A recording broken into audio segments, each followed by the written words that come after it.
Welcome back to another episode of ROC Boys Football. Today we are looking at the Maurice Jones-Drew NFL first round mock draft.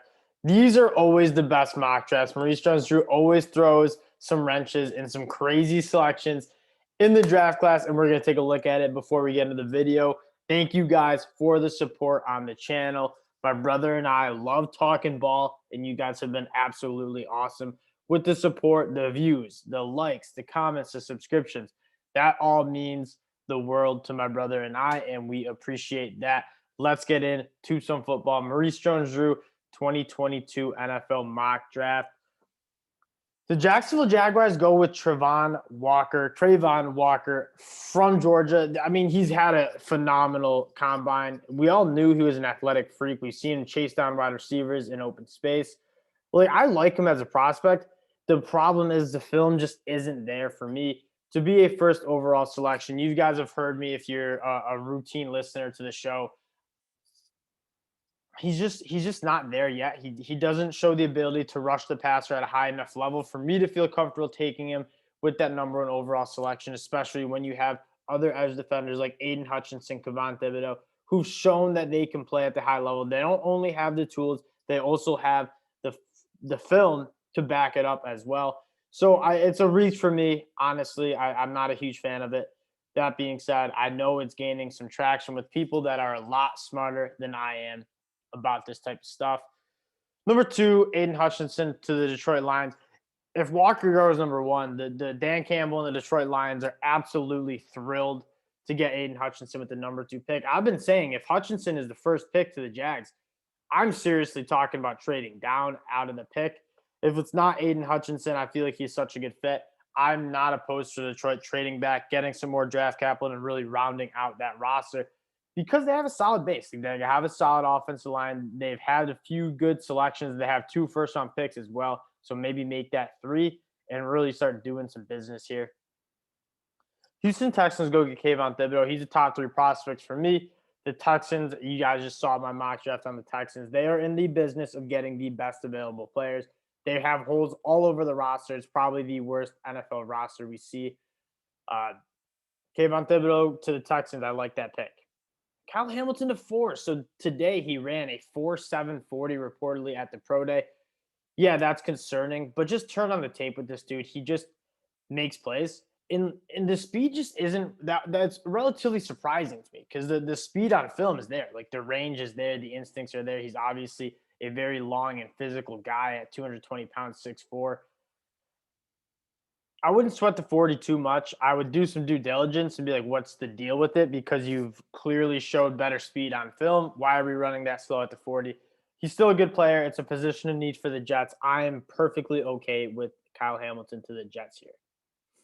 Pick 4, Evan Neal, the first tackle off the board.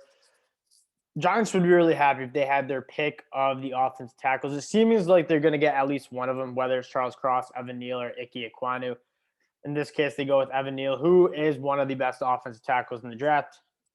This is a strong pick for them. Andrew Thomas, Evan Neal, really solidifying a solid offensive line. Carolina Panthers go with the first quarterback off the board in Kenny Pickett.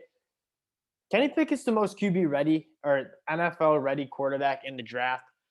Film's really impressive, and what you love to see. He's gotten better every single year he's been at Pitt. Extremely impressive last season.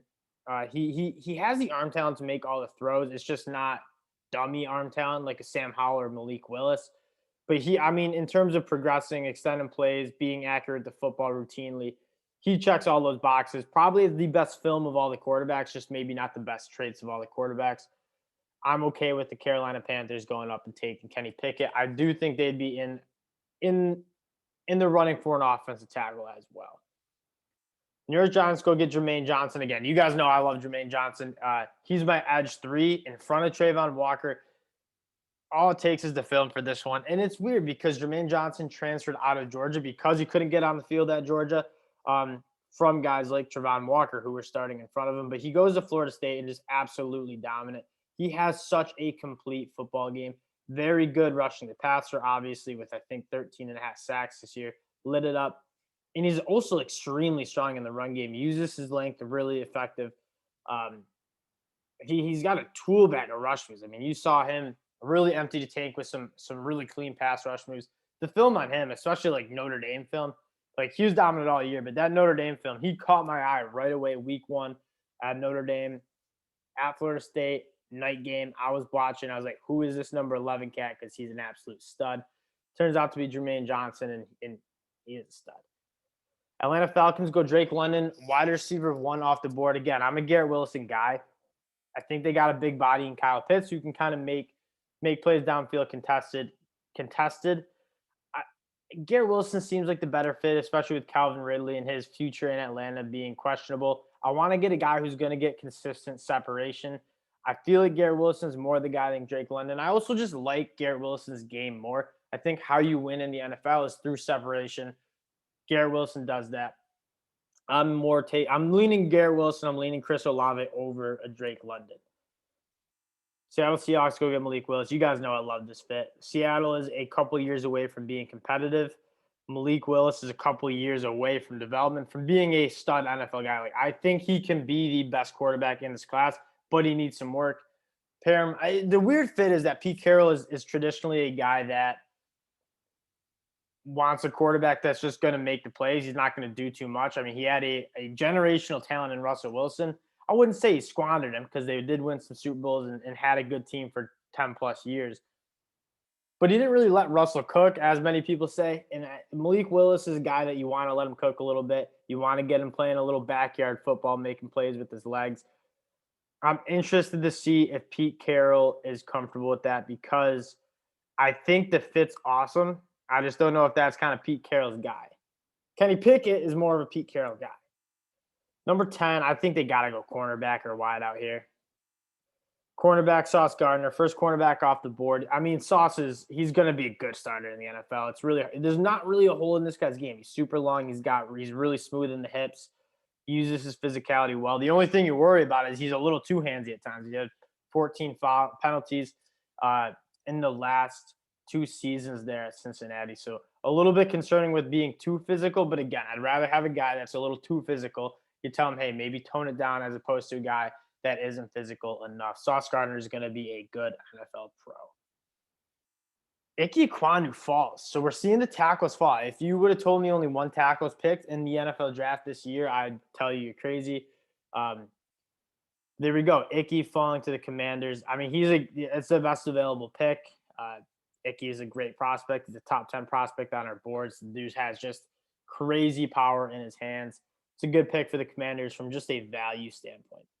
And yeah, he's still, I mean, he makes a good point. Does he still have room to develop? Yes, but he was also extremely good, and he still has room to develop. That's a good combination.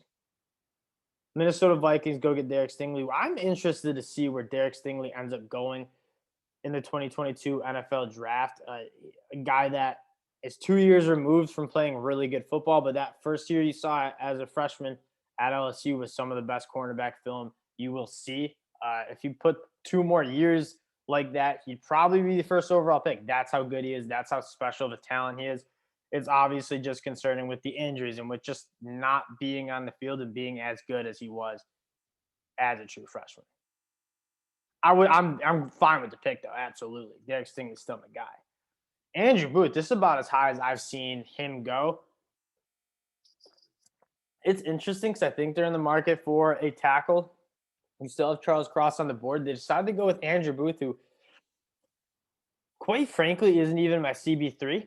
I would rather have Trent McDuffie on my team if I'm picking. That being said, Lovie Smith obviously wants to address that defensive side of the ball. And in terms of predictive mock, I could see this happening. Wouldn't be surprised with the George Karlaftis. I think he really fits that cookie cutter defense that Lovie Smith likes to bring, that 4-3 cookie cutter defense, a true hand in the dirt, heavy hands, edge guy. But Andrew Booth, it just seems a little rich there. Seems a little bit rich to me. Garrett Wilson to the Ravens. Give Lamar Jackson some weapons. They go get that cat from Minnesota. He's on my fantasy team. I definitely should be remembering his name. I'm blanking on it. That's going to bother me.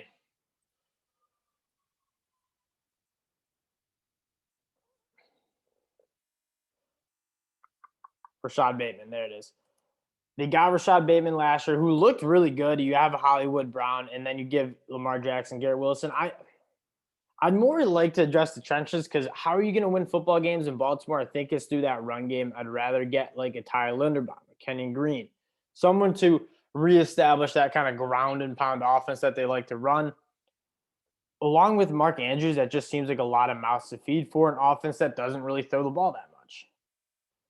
Philadelphia Eagles go get George Karlaftis. So he's another interesting guy. I've seen him as low as like 28. I've seen him as high as 7 to the Giants. Not as cool, as explosive as an athlete as you'd like to see. They obviously need to address that edge position. David Ojabo going down with the Achilles injury kind of opens the door for George Karlaftis to be top 15 pick. And here he goes to the Eagles at 15. I like the pick. Devonte Wyatt, so still addressing that defensive line. Devonte Wyatt people are sleeping on him just because Jordan Davis is just such a mountain of a man. But Devonte Wyatt was arguably better than Jordan Davis on the field. I think he brings a little bit more in terms of the pass rush from the interior. He might not be as good of a two-gap run stopper as Jordan Davis, but Devonte Wyatt's get off for how big he is. He ran a 4.8 140 for that size is very crazy. Jordan Davis got a lot of attention. Devonte Wyatt ran just as fast and is equally as impressive. He's got some great feet. He dominated the Senior Bowl. I like it. I'd like to see them get a linebacker at 19, though. Los Angeles Chargers get Jordan Davis. This is a very chalky pick. A lot of people are mocking Jordan Davis 17 to the Chargers. I like the pick personally as well. They struggled against the run last year. Get Jordan Davis in there. I mean, in terms of numbers, you don't have to put as many guys in the box when you got Jordan Davis on first and second down. And again, I think Jordan Davis has potential to be a good pass rusher in the NFL. He didn't really show it at Georgia. The foot speed, the explosiveness that Jordan Davis shows for how big he is, you can definitely teach him to get after the passer a little bit. Absolutely. Charles Cross falls all the way to the Saints. Obviously, Teron Armstead is leaving. This is a great value pick. Charles Cross, as you guys know, is my OT1. There is nobody in the country who's a better pass protector than Charles Cross. He's very experienced, obviously, with that air raid offense that Mike Leach likes to run. It's a great pick. Charles Cross, what you draft tackles to protect the quarterback, Charles Cross is the best at protecting quarterbacks. Don't overcomplicate it. You take Charles Cross here if he's available. I am quite frankly surprised that he fell this far because I don't think he'll fall at draft like that far. Eagles decide to go wide receiver, get some speed. There's a lot of good linebackers in this class, so I'm okay with them passing on him. Jameson Williams is just game-changing speed. You want to build around Jalen Hurts, see if he's your guy. You got to give him some weapons. Now you got Jameson Williams, Devontae Smith, and see if you can unlock a little Jalen Reagor. You obviously have Dallas Goedert at the tight end position as well. Yeah. All right. I can get down with it. Trevor Penning to the Steelers. I'm not a huge fan of Trevor Penning as a tackle yet. I think he can be a very good guard. He's got some nasty in him, but like he gets away with some bad technique at the FCS level. He's like hip tossing guys, and yeah, you're a physically dominant guy. But when he gets up to the Senior Bowl, I wasn't that impressed. I think the media kind of took over. You saw him throw that guy to the ground. He flashes some absolute nastiness and physicality. He's a very good athlete for the size, but just in terms of like technique, he's got to clean it up. He could be a great guard. Absolutely. Look good at guard in the Senior Bowl. You might try him at right tackle here. But again, I think Trevor Penning needs a little bit more work than most people think in the draft community. Devin Lloyd to the Patriots again. Nakobe Dean's my linebacker 1, but Devin Lloyd does seem like a very good fit for what the Patriots want to do. Devin Lloyd has great instincts. He's got great ball skills. He's 6'3". He's got long arms. Gets his hands on a lot of passes. He can blitz off the edge. He's very versatile. I see the Micah Parsons comps on Twitter. I think that's a little absurd because, quite frankly, Devin Lloyd isn't close to the athlete Micah Parsons is in terms of explosiveness, speed, strength. But Devin Lloyd's a dang good football player. He's a real good football player. Again, I'm more of a Nakobe Dean guy. Devin Lloyd, 21 of the Patriots, I can get behind. Packers, this is a great pick. Chris Olave would be he's the best guy in the draft to replace Devonte Adams. You obviously can't replace the chemistry that Aaron Rodgers and Devonte Adams built up in Green Bay. But if you want to get a guy who's just going to have a complete route tree, create separation, it's Chris Olave. He's got elite wheels too to kind of take the top off the defense. I am high on Chris Olave. Excuse me. I'm really high on Chris Olave. He's going to be a very good NFL pro. Cardinals go back to the well with the Washington Husky DB room. Trent McDuffie falls to 23. Again, you guys have heard me say it. Trent McDuffie has some of the best film at DB in the class. Now, what's concerning is he checked the box for the long speed. I'm not too concerned about that. I'm just concerned with, like, the film looked good, but, like, who's testing you in the Pac-12? Anthony Brown? Keaton Slovis? Like, he's not battle tested. He's not NFL battle tested. It's one thing to look good against offenses that can't really throw the ball, and the Pac-12 has been pretty bad the last couple of years in terms of quarterback play, in terms of wide receiver play. So I'm just a little concerned with how he can compete with the big dogs. But again, you can only play as good as you're asked to play. You can't really choose your opponents. Trent McDuffie showed up every week, was dominant. It's a good pick. This is a good pick for the Cardinals. Dallas Cowboys get Tyler Linderbaum. This is a money pick. He's the best center. People said the same thing about Creed Humphrey. Oh, he's a center. Don't worry about drafting him that high. Now look at Creed Humphrey's one of the best centers in the league. Tyler Linderbaum will be one of the best centers in the league from week one. I haven't evaluated a center as dominant and as solid as Tyler Linderbaum. When you turn on the film with him, it's hard to see a rep that he doesn't even dominate. And he dominates every play. You can barely find a rep that he loses. I mean, he's a net positive every single play. It's very hard to see a center have that big of an impact on the game. Tyler Linderbaum has that impact. I would not complain if Tyler Linderbaum goes as early to the Ravens at 14.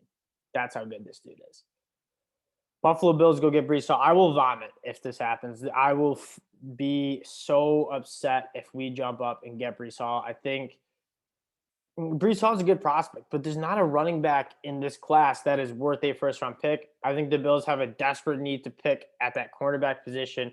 Kyrie Elam's on the board. Quite frankly, if Trent McDuffie falls to 23, the Bills got to be calling the Cardinals, trying to trade up and get Trent McDuffie because he's a perfect fit for Buffalo. They need a DB a lot more than they need a running back. That offense in general, they don't rely on a run game. And yes, as a Bills fan, I want to see them be able to run the football a little bit more effectively. But Breece Hall with the 25th pick, I don't like. Is Breece Hall going to change our run game that much? Now, if it's a Bijan Robinson, yeah, we could be talking about that because that's a special talent who can do a lot more than Breece Hall can. This just seems a little bit rich for the Bills. Tennessee Titans get Kenny Green. This is a perfect fit. We had the conversation about Zion Johnson, Kenny Green, who should be picked first.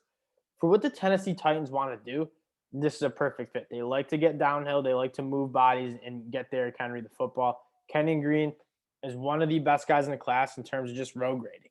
Just pin his ears back, tell him to go move the guy in front of him and pave the way for Derrick Henry. That's Kenny Green for you.